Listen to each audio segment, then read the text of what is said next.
Okay, so this video is about the relationships that I had between 2008 and 2012. There were a lot of like in and outs, maybe 6-month relationships. I'm not a very long-term commitment person. Once I find out that you're not for me, I don't like to stick around. There's no point. That's a waste of time.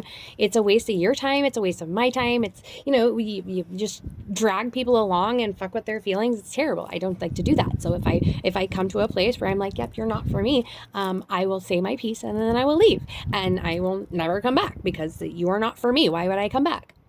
That would just be another round of pain for no reason. So I don't.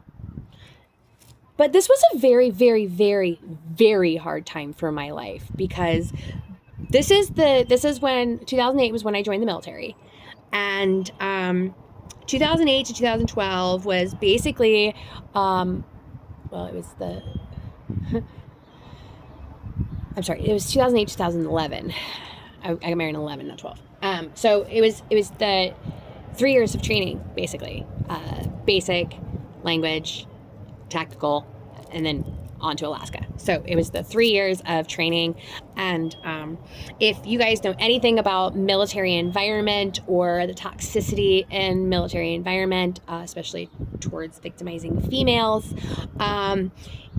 you could probably guess that if there was a problem that females come up against in the military, I had to face it. And that's the truth.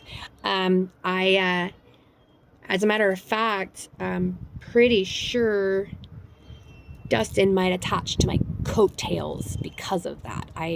My career was on a very upward trajectory, very, very steep upward trajectory. But aside from like my military, like actual professional career, like that was a very dark time in my life. There was a lot of drinking. Like I am talking like I dove into that bottle 6 days a week. I did not drink on Sundays because it was the Lord's Day. But I lost myself for 3 years because I had been crushed, like super, super, super crushed by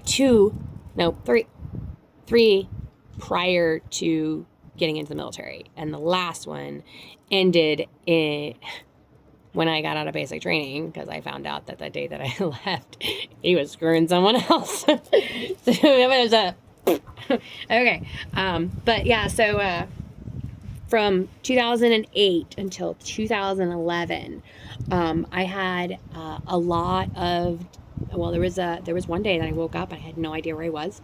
I had a lot of non-consensual, intimate relationships. And I say non-consensual because the fact that there was usually one of three reasons. Okay, so one, a couple of them where I tried to resist. One of them in particular was on 2 different occasions. This was stupid of me. I invited that person back a second time. I shouldn't have done that. Apologize to myself. It was a mistake. There we go. Okay, so the first time I managed to get away, he tried to forcefully keep me in his room, and I broke my way out of the room. I pushed him back, and I got out the door. And then the second time, I told him I did not want to sleep with him. Specifically in text message prior to him coming over to my dorm. I said, I do not have any interest in a relationship. I do not have any interest in sex. Period. I have a boyfriend.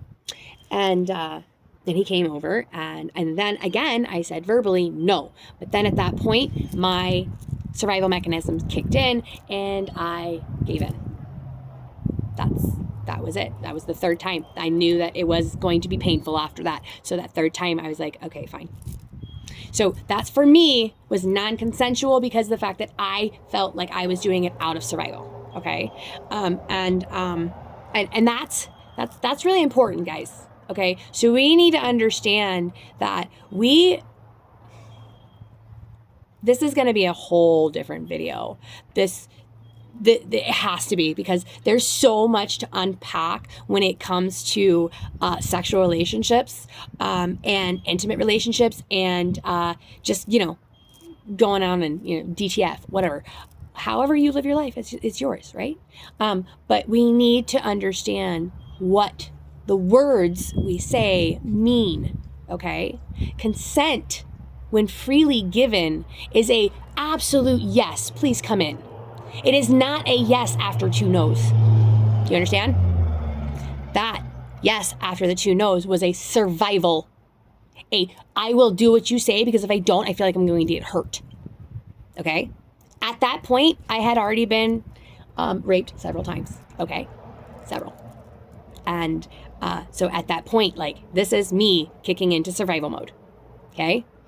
So there was a lot of that. A lot of intoxicated, waking up where I didn't know where I was. There was a lot of gossip about me.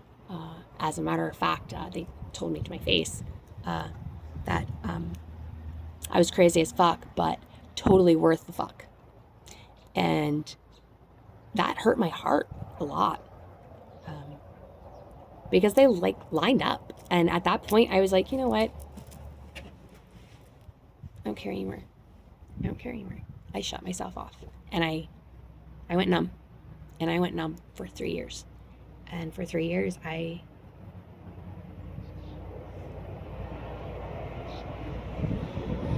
survived. That's what I did. I survived. There was no life there. There was no living. It was all misery and anxiety and torture. I twitched for 1.5 years straight, guys. No joke. This eye did not stop twitching. Twitched every 3 seconds or more. If I was activated at that moment, it would twitch even more.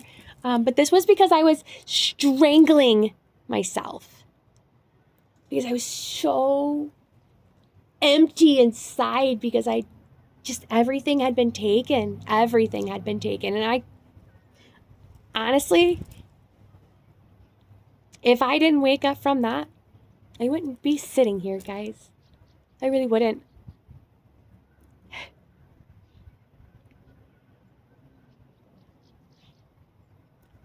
And I'm really glad I did. It was a really miserable time. Really miserable time. But it was also a time where I was protecting myself, because there was just so much pain by that point in my life. By that point, I'm like 23 years old. 23 years old, and I am so broken at that point in my life. It's ridiculous. But you know what? You know what I don't do? I don't quit. I ain't no quitter. Never have been. But I still smoke. Just kidding. I mean, I do still smoke. Anyway, yeah, that's the close of this one. Not my best story. Not my worst story. See you in the next one.